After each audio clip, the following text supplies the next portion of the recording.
अस्सलाम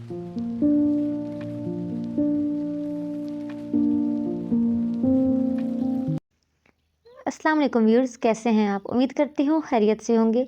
study with BRD में आप सबको खुश आमदीद। ये NG 201 की लेक्चर सीरीज़ का आज 15वां लेक्चर है और आज से हम जो है वो उन डॉक्यूमेंट्स पे बात करने जा रहे हैं जो हमारे बिजनेस डॉक्यूमेंट्स होते हैं। ठीक है, वो किस किस्म के होते हैं, कैसे होते हैं, उनका स्ट्रक्चर क्या होता है, वो सारी चीज़ें आप यूज़ होंगी। ठीक है, अब तक हमने लिखना तो सीख लिया, ये डॉक्यूमेंट में को किस तरीके से लिखना है, लेकिन अब हर डॉक्यूमेंट अलग अलग होता है। ठीक है, जैसे हमने स्कूलों में पढ़ा था ना, एक हम एप्लीकेशन पढ़ते होते थे, उसका एक अलग स्ट्रक्चर होता था, हमने लेटर पढ़े, उनका अलग स्ट्रक्चर होता था। ठीक है, इस तरीके से अब हम बिजनेस सिचुएशन में कैसे कैसे किस किस्म के डॉक्यूमेंट्स होते हैं और उनका क्या स्ट्रक्चर होता है वो पढ़ेंगे।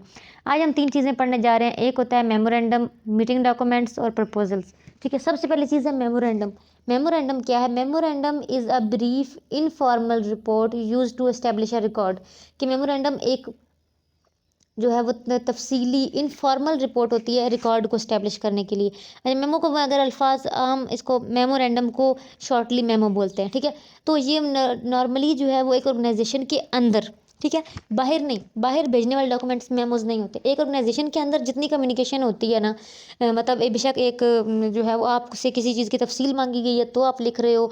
ठीक है, कोई अनाउंसमेंट हुई है तो वो आप दे रहे हो। ठीक है, कोई भी मीटिंग वगैरह होनी है तो उसके लिए आप लिख रहे हो। ठीक है, तो ये सारी चीज़ें क्या होंगी? मेमोज होते हैं। यानी एक ऑर्गेनाइजेशन के अंदर जो इन्फॉर्मेशन एक दूसरे को देने के लिए जो डॉक्यूमेंट्स लिखे जाते हैं वो सारे क्या हैं? मेमोज होते हैं। और ये मुख्तलिफ होते हैं। ठीक है, आप किसी इन्फॉर्मेशन आपको कोई चाहिए तो आपने किसी को बोला कि मुझे इन्फॉर्मेशन दो, तो उसके लिए जो है वो आप लिख रहे हो। ठीक है, किसी ने इन्फॉर्मेशन आपको दी है या कोई अनाउंसमेंट आप कर रहे हो, कोई पॉलिसी बनाई है तो उसकी आउटलाइन, तो ये सारी चीज़ें करने के लिए क्या होते हैं? मेमोरेंडम यूज़ होते हैं ऑर्गेनाइजेशन के अंदर।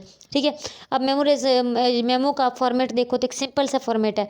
ये देखिए, टू यानी किसकी तरफ से, फ्रॉम किसको जाएगा, डेट क्या है और मौजू क्या है जिस पे ये लिखा जा रहा है। फर्स्ट सेंटेंस क्या होगा? कि जो रीज़न लिखा जा रहा है मेमो की तरफ से, इसमें जो भी रीज़न होगा वो लिखेंगे। सेकंड सेंटेंस मेन बॉडी होगी, जो भी उसमें आपने इंस्ट्रक्शन दी है, जो इन्फॉर्मेशन दी है वो होगी। और क्लोजिंग सेंटेंस क्या होगा? कि जो आप उससे चाहते हो, चाहे आप उससे चाहते हो कि मुझे इसका जवाब दो, फीडबैक चाहिए तब भी, कन्फर्मेशन चाहिए जो भी, तो वो एक आखिरी सेंटेंस होगा। तो ये एक सिंपल सा स्ट्रक्चर है मेमो का। ठीक है, अगली चीज़ क्या है? Meeting documents. मीटिंग डॉक्यूमेंट्स क्या होते हैं? मीटिंग डॉक्यूमेंट्स सबसे पहला डॉक्यूमेंट है एजेंडा। एजेंडा होती है एक सिंपल लिस्ट ऑफ टॉपिक्स जो डिस्कस होंगे होने वाली मीटिंग में।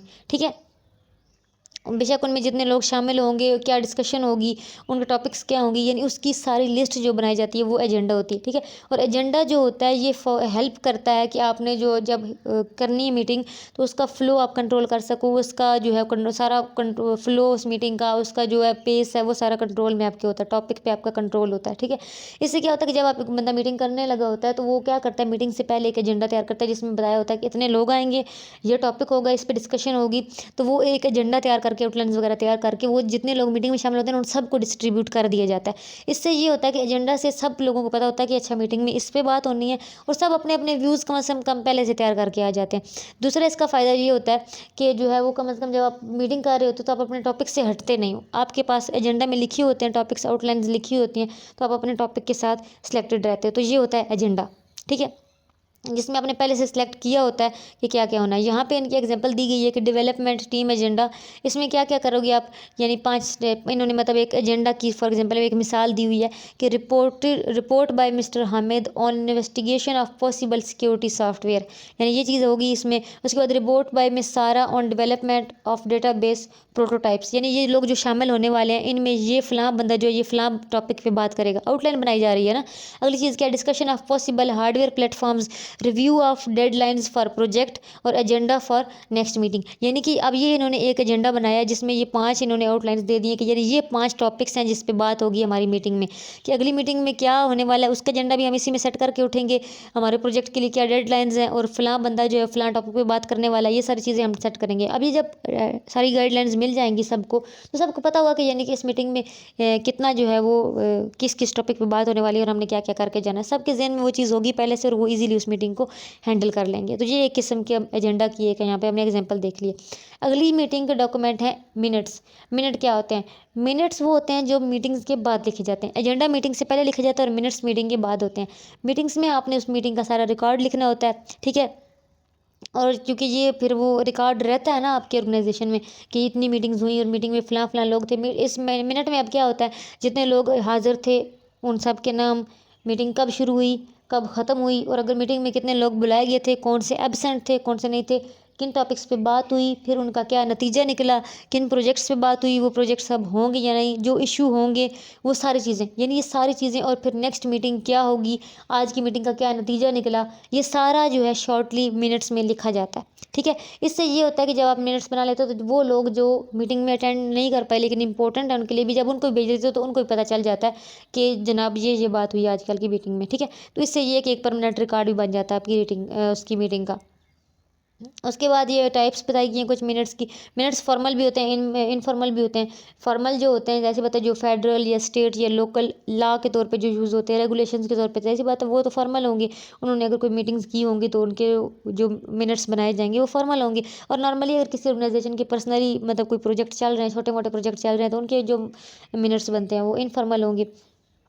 उसके बाद अगली चीज़ है प्रपोजल। प्रपोजल वो डॉक्यूमेंट होता है जब आप किसी को कह रहे होते हो कि आपको ये जो मैं प्रोडक्ट बना के दूंगा, इसकी कॉस्ट ये होगी, इसकी टर्म्स ये होंगी, कंडीशन ये होगी, यानी ये सारी डिटेल्स जब आप किसी को देते हो, आप प्रेजेंटेशन दे रहे हो अपने प्रपोजल की, तो वो प्रपोजल है। उसमें आप जितनी सारी बातें करोगे, जितनी सारी चीज़ें बताओगे, वो प्रपोजल होंगी। ठीक है, तो इसका मकसद क्या होता है कि आप एक वर्क रिलेशनशिप बना रहे होते हो दूसरे बंदे के साथ। बिजनेस प्रपोजल का ये मतलब होता है। ठीक है, कि मैं आपके लिए ये कर सकता हूँ, मेरे पास ये आइडिया है, मैं आपकी ये प्रॉब्लम सॉल्व कर सकता हूँ। ठीक है, ये सारी चीज़ें आप ये करनी होती हैं। अपने सामने वाले को परsuade करना होता है कि वो आपका कस्टमर बन जाए, आपकी सर्विस या आपकी जो चीज़ें आपके पास हैं वो खरीद ले। तो ये सारी चीज़ें किस में होंगी, प्रपोजल में। प्रपोजल का जनरल स्ट्रक्चर ये है कि उसका पहले एक फ्रंट मैटर होता है, फिर उसकी बॉडी होती है, फिर इंट्रोडक्शन, फिर टेक्निकल अप्रोच की क्या आप टेक्निक्स यूज़ करोगे, फिर मैनेजमेंट रिक्वायरमेंट की क्या क्या चीज़ें मुझे ज़रूरत होंगी उस आपके इस प्रोजेक्ट को प्रूव करने के लिए, फिर आप वर्क प्लान बताओगे पूरा, और फिर एंड मैटर होगा। ठीक है, फ्रंट मैटर में क्या क्या चीज़ें आएंगी, letter of transmittal, title page होगा, समरी होगी, टेबल ऑफ कंटेंट मवाद होगा, list of tables and figures, ये जस्ट आप इनके नेम याद कर लेने। और ये प्रपोजल पे जो है डायरेक्ट पूरी डिटेल में बात जो है वो आगे जाके टॉपिक पे होगी, इसलिए इसके बारे में ज़्यादा परेशान होने की ज़रूरत है। सिर्फ ज़हन में ये चीज़ रख लें कि प्रपोजल वो डॉक्यूमेंट होता है जिसमें आप सामने वाले को कोई बता रहे हो तो कि आपका ये मतलब आपको अगर ये चीज़ ज़रूरत है या आपको ये प्रोडक्ट चाहिए तो मैं ये आपको प्रोवाइड कर सकता हूँ, या आपका ये प्रोजेक्ट है ये मैं कर सकता हूँ, आपने कोई बिल्डिंग बनवानी है ये मैं बनवा सकता हूँ। ठीक है, प्रपोजल दे रहे हो आप सामने वाले को। बॉडी वाले पार्ट में क्या आता है कि आपने सारी प्रॉब्लम जो आइडेंटिफाई की है वो मोटिवेट कर रहे हो आप उसको, और बता रहे हो कि ये प्रॉब्लम मैं किस तरीके से हल कर लूँगा, सारी चीज़ें हाईलाइट करोगे आप। ठीक है, एंड मैटर में आप बिब्लियोग्राफी, रेज्यूमे और अपेंडिक्स दोगे। बिब्लियोग्राफी यानी कि आप अपने जो उसके आपके बारे में जितनी इन्फॉर्मेशन होगी ना वो दोगे। रेज्यूमे यानी कि आप अपनी इन्फॉर्मेशन दोगे, अपनी बैकग्राउंड इन्फॉर्मेशन, जिसमें आप अपनी मतलब अपनी क्वालिफिकेशन, अपने एक्सपीरियंस वगैरह सारा कुछ लिखा होता है। और अपेंडिक्स वगैरह में जो है वो आप मज़ीद चीज़ें जो एंड मैटर में आएंगी, कॉन्टैक्ट नेम वगैरह, और जितने लोगों से आपकी इन्फॉर्मेशन वगैरह मिल सकती है। इसकी मज़ीद जो है वो डिटेल्स आगे आएंगी। प्रपोजल का पूरा लेटर जो है वो अलग से लेक्चर आएगा, इस वजह से इसके बारे में परेशान होने की ज़रूरत नहीं है। मज़ीद हम इसकी जो है वो इन्फॉर्मेशन तब पढ़ेंगे। आज के में मोस्ट इंपॉर्टेंट चीज़ जो थी वो ये थी कि मीटिंग डॉक्यूमेंट्स और मेमोरेंडम क्या होता है, तो ये आपने अच्छे से याद कर लेना है। आई होप आपको आज की लेक्चर समझ में आ गया होगा। कोई भी कन्फ्यूजन हो आप मुझसे कमेंट बॉक्स में पूछ सकते हैं। वीडियो अच्छी लगी है तो लाइक करें, शेयर करें, चैनल को मस्त सब्सक्राइब करें। तो हमें याद रखिएगा। अगली वीडियो तक के लिए अल्लाह।